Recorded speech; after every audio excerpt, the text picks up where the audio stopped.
How are you doing today? And former federal prosecutor Sidney Powell's new Georgia lawsuit.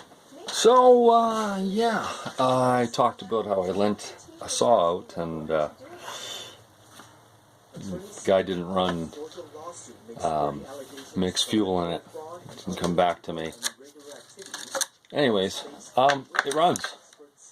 I'm just going to have a look at it. My son was plunging a log where I put my Christmas tree into. You plunge a little spot, and it works great. It idles. The only thing that I did when I found out what was going on, I took off these little tabs. They pop out. I forget what torque head it is, but the muffler pops out, and you can usually tell by the cylinder walls in the back side. You can see if it was cooked, not full. It was able to run full out. But before I I put about a teaspoon of this, and this is actually a heavy-duty oil stabilizer by Lucas, and I don't get paid at all by Lucas, not at all. I put this in here, like I said, a teaspoon down in there, put the muffler back on. I thought the thing was done. And then with the fuel, I make sure I put more oil in the fuel,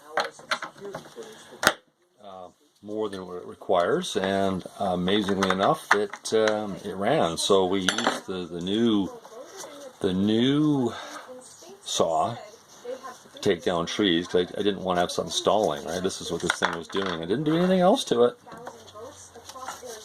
And so once it got running, I guess the compression was good enough for it to get going, you know what I'm saying? It's just come off the gear. It was a new chain. This used to be the 20-incher, and I put it down to a 16-inch. So, yeah, there we go. I'm cleaning it out right now because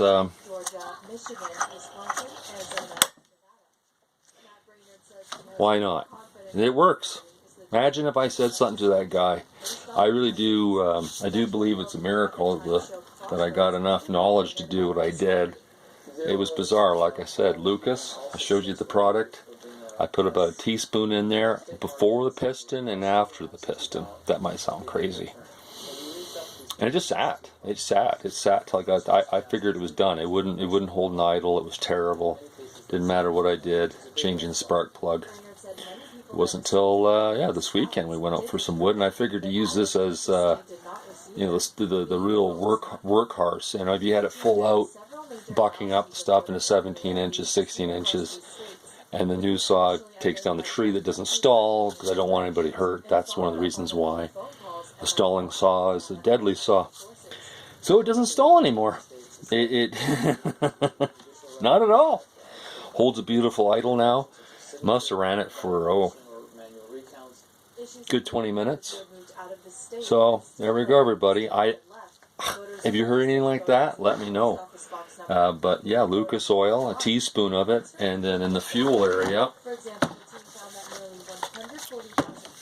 actually putting in a little more of the Stihl 2-cycle stuff. Look, it went through half a tank, like it, and it didn't stall. Once, whatever was going on in there with the oil and whatever here. So, combination, was it the Lucas in the cylinder area, or was it adding a little more oil in here?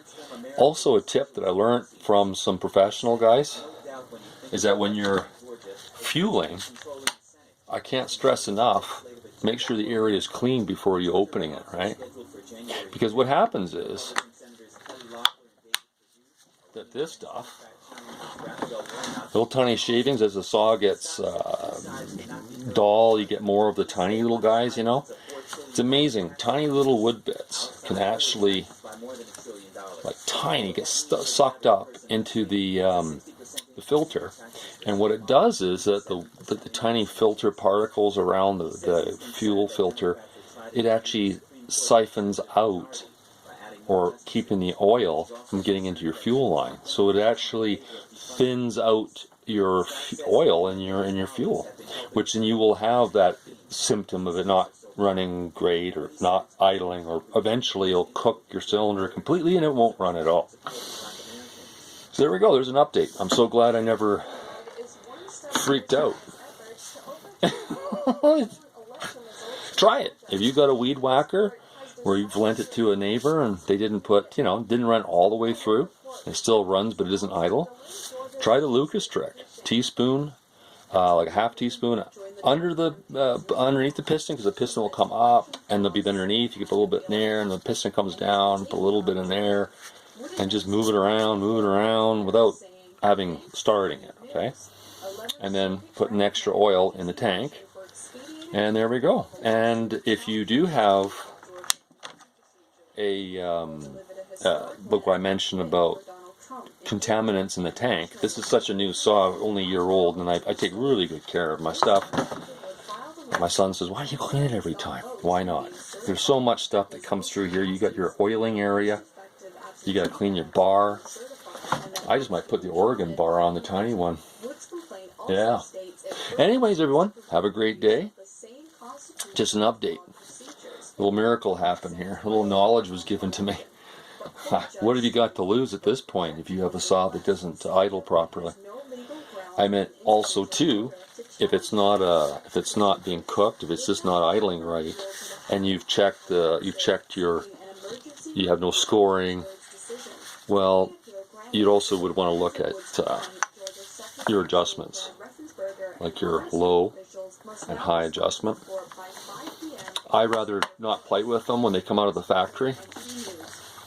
But if you've had yours for some time, and they do they might move a bit where it won't be able to idle, so that could be also the symptom too. Enough talking for now. Thank you everybody for joining a Stihl Miracle. Hey everyone, have a great day.